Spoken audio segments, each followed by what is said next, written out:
उपकारस्पर्धा। सीतापुरे देवदासः नाम धनिकः आसीत्। सः कश्चित् दुष्टबुद्धिः आसीत्। प्रतिदिनं कश्चित् पीडयित्वा सन्तोषम् अनुभवति स्म सः। देवदासः प्रतिदिनं स्वगृहस्य वितर्देः उपरि कैश्चित् मित्रैः सह उपविशति स्म। तदा येषां धनस्य आवश्यकता भवति तदा ते एतस्य समीपम् आगत्य तेन दीयमानां शारीरकमानसिकवेदनाः सर्वाः अनुभूय धनं प्राप्य ततः गच्छन्ति स्म।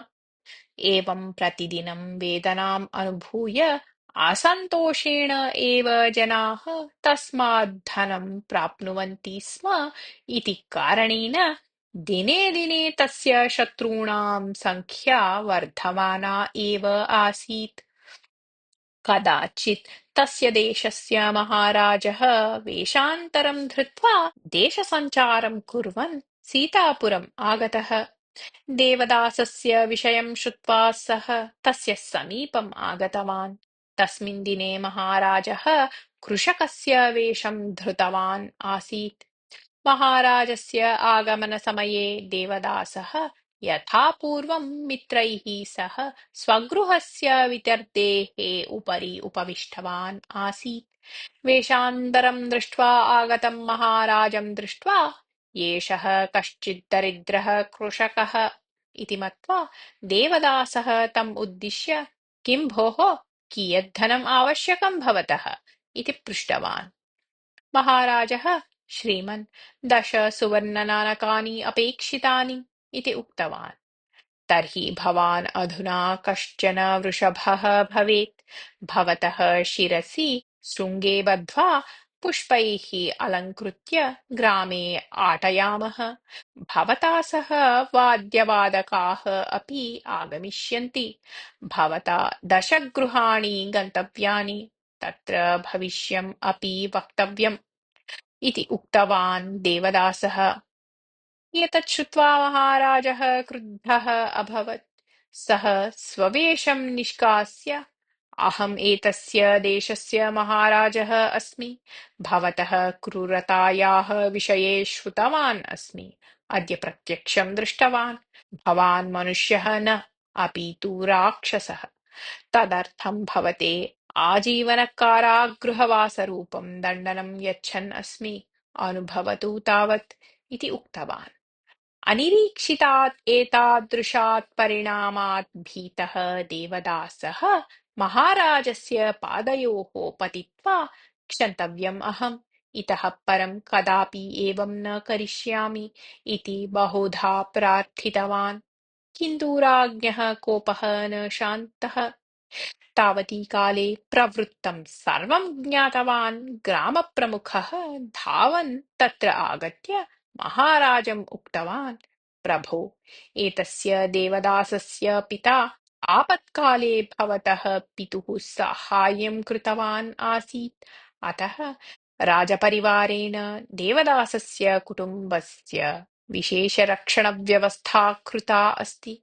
मन्त्री अपि एतं विषयं जानाति। अतः ग्रामप्रमुखः सन् अपि अहम् अद्यपर्यन्तम् एतं न दण्डितवान् अस्मि। एतस्य दण्डनं धर्मसम्मतं न।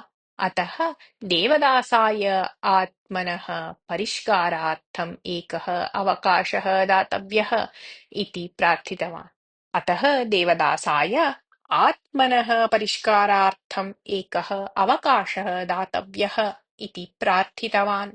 तावता किञ्चित् शान्तः महाराजः ग्रामप्रमुखस्य वचने अपि यथार्थता अस्ति इति ज्ञात्वा देवदासम् उक्तवान्, रे दुष्ट, ग्रामप्रमुखस्य वचनानुसारं भवते एकम् अवकाशं ददामि। इतः मासं यावत् भवता परमशत्रोः उपकारः सेवा च करणीया। सः अपि भवतः उपकारं करिष्यति। उपकारकरणे यदि भवान् तम् अतिशेते तर्हि भवान् क्षम्यते मया इति। ग्रामे सर्वे देवदासस्य शत्रवः एव आसन्। अतः शत्रोः चयने कोऽपि क्लेशः तु न आसीत्। तथापि महाराजस्य वचनस्य श्रवणस्य समनन्तरं देवदासः गोविन्दं स्मृतवान्। कदाचित् गोविन्दस्य पादे क्षतं जातम् आसीत्। औषधोपचारस्य अभावेन क्षतं व्रणरूपेण परिवर्तितम् अभवत्। दरिद्रः गोविन्दः यदा वैद्यस्य समीपं गतवान् तदा सः वैद्यः, भोः, इदं क्षतं व्रणरूपेण परिवर्तितम् अस्ति। एतदर्थं बहुमूल्यानि औषधानि उपयोक्तव्यानि। यदि भवान् 20 सुवर्णनाणकानि दद्यात् तर्हि अहम् औषधं निर्मीय दास्यामि इति उक्तवान्। कर्मकरस्य गोविन्दस्य समीपे तावत् धनं कथं वा भवेत्? यदि कश्चित् तस्मै ऋणं दद्यात् तथापि सः कथं वा तत् प्रत्यर्पयितुं शक्नुयात्? देवदासेन दीयमाना वेदना सह्यते चेत् सुलभतया धनं प्राप्तुं शक्यते इति विचिन्त्य गोविन्दः देवदासस्य समीपं गतवान्। तदा देवदासः तम् उक्तवान्, अहं भवते 20 सुवर्णनाणकानि दास्यामि, परन्तु ततः पूर्वं भवतः व्रणस्य चिकित्सां कर्तुं मह्यम् अवकाशः दातव्यः इति। गोविन्दः यदा अङ्गीकृतवान् तदा देवदासः तम् एकस्मिन् स्तम्भे तथा बद्धवान्, यथा सः हस्तपादं चालयितुं न शक्नुयात्। पश्चात् तस्य व्रणस्य उपरि लवणं, मरीचिकाचूर्णं, जम्बीरफलस्य रसं च स्थापितवान्। वेदनया क्रन्दन्तं तं दृष्ट्वा आनन्दितवान् च।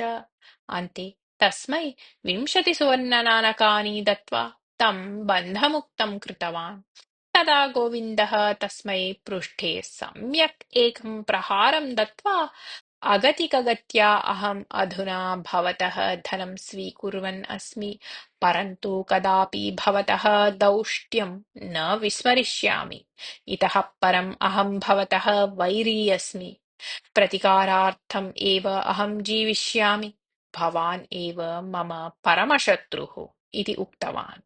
देवदासः गोविन्दं यत् स्मृतवान् तस्य अन्यत् अपि कारणम् आसीत्। देवदासः चिन्तितवान् आसीत्, गोविन्दः मां तावद् द्विषति यत् सः कदापि मम उपकारं कर्तुं न इच्छति, अपि च सः दरिद्रः इति कारणेन साहाय्यकरणे माम् अतिशेतुं न शक्नोति इति। एवं विचिन्त्य देवदासः महाराजं प्रति गोविन्दस्य नाम उक्तवान्। तदा ग्रामप्रमुखः कश्चित् भटं प्रेषयित्वा गोविन्दम् आनायितवान्। तदा देवदासः महाराजम् उद्दिश्य, प्रभो, अहं यथाशक्ति गोविन्दस्य साहाय्यं करिष्यामि, किन्तु मया दत्तं किमपि तेन न प्रत्यर्पणीयम् इति सः भवता सूचनीयः इति प्रार्थितवान्। महाराजः अस्तु, तथैव तं वदामि इति उक्तवान्। महाराजस्य, ग्रामप्रमुखस्य, अन्येषां ग्रामगण्यानां च पुरतः उभयोर्मध्ये सन्धिः सञ्जातः। तस्य पर्यवेक्षणकार्यं ग्रामप्रमुखाय समर्प्य मासानन्तरं पुनः आगत्य समग्रां परिस्थितिं परिशील्य निर्णयं श्रावयिष्यामि इति उक्त्वा महाराजः प्रतिगतवान्। तस्मात् दिनात् देवदासे महत् परिवर्तनम् आगतम्। आदौ सः स्वयं गोविन्दस्य समीपं गत्वा मम दोषाः क्षन्तव्याः भवता इति प्रार्थितवान्। अपि च इतः परं कदापि भवता सह एतादृशं दुर्व्यवहारं न करिष्यामि इत्यपि वचनं दत्तवान्। पश्चात् तस्मिन् ग्रामे विद्यमानेषु स्वस्य भवनेषु एकं सुन्दरं भवनं गोविन्दाय वासार्थं दत्तवान्।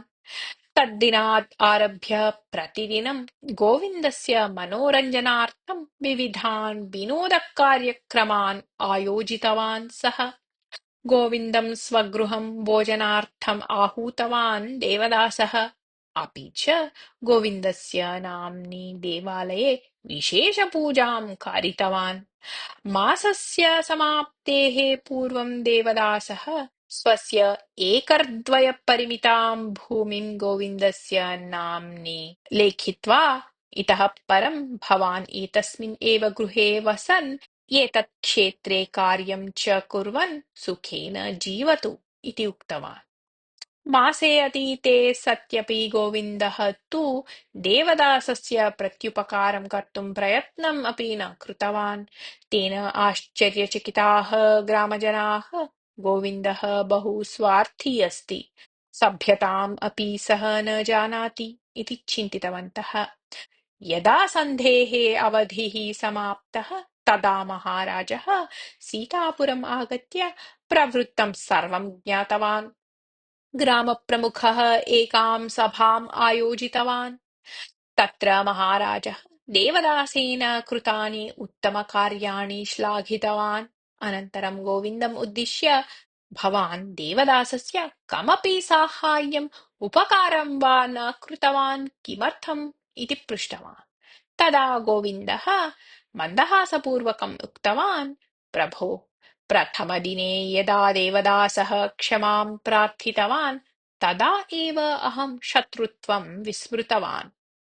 शत्रोः साहाय्यं करणीयम् इति तु नियमः नास्ति इति कारणेन अहं तस्य किञ्चिदपि साहाय्यं न कृतवान् इति। तस्य एतादृशम् उत्तरं श्रुत्वा सर्वे आश्चर्यचकिताः अभवन्। देवदासः तु अन्तपर्यन्तं गोविन्दं शत्रुं मत्वा एव उपकारं कृतवान् आसीत्। प्रथमदिने एव शत्रुत्वं विस्मृतवतः गोविन्दात् सः कथं वा श्रेष्ठः भवितुम् अर्हति इति यदा सर्वे चिन्तयन्तः आसन् तदा देवदासः उत्थाय, अहं पूर्वं गोविन्दस्य हिंसां बहुधा कृतवान् आसम्, अतः एव सः मां शत्रुः इति उक्तवान्। तादृशं शत्रुत्वम् अपि मम क्षमायाचनस्य समनन्तरम् एव अपगतम्। उत्तमवचनं मूलवद्भवति इति अहम् अद्य ज्ञातवान्। अहम् एतावन्ति दिनानि यद् दुष्टकार्यं कृतवान् तदर्थम् अधुना लज्जाम् अनुभवामि इति उक्तवान्। तदा महाराजः देवदासम् उपविशतु इति सूचयित्वा गोविन्दम् उद्दिश्य, भवान् देवदासविषयकं शत्रुत्वं परित्यक्तवान् यत् तत् योग्यम् एव। तेन कारणेन एकमासतः सः भवतः मित्रं जातः अस्ति। साहाय्यं कृतवतः मित्रस्य प्रत्युपकारः करणीयः इति भवतः मनसि न अभासत किम् इति पृष्टवान्। तदा गोविन्दः, प्रभो, यावत्पर्यन्तं व्रणः ज्वलन् आसीत् तावत्पर्यन्तम् एव मम देवदासविषये कोपः आसीत्।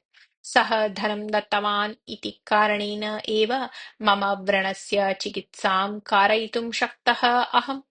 अतः तस्मिन् मम कृतज्ञताभावः अद्यपि अस्ति। शाश्वतरूपेण समस्यायाः परिहारार्थं मादृशाः महतीं तात्कालिकीं वेदनाम् अपि सोढुं समर्थाः भवन्ति। अस्मादृशानां समस्यां ज्ञातुं राजा क्वचिदेव प्रवर्तते। तदा तदा न प्रवर्तते इत्येतत् तादृशीं वेदनां जनयति, या च देवदासादीनां पीडातः जातां वेदनाम् अपि अतिशेते। देवदासः यदि पराजयं प्राप्तवान् स्यात् तर्हि तस्य कारागारवासः विहितः अभविष्यत्। यदि अहं देवदासतः श्रेष्ठः भवेयं तर्हि एव तस्य पराजयः भवेत्। अतः एव अहं प्रत्युपकारं किमपि अकुर्वन् तस्य श्रेष्ठतां रक्षितवान्।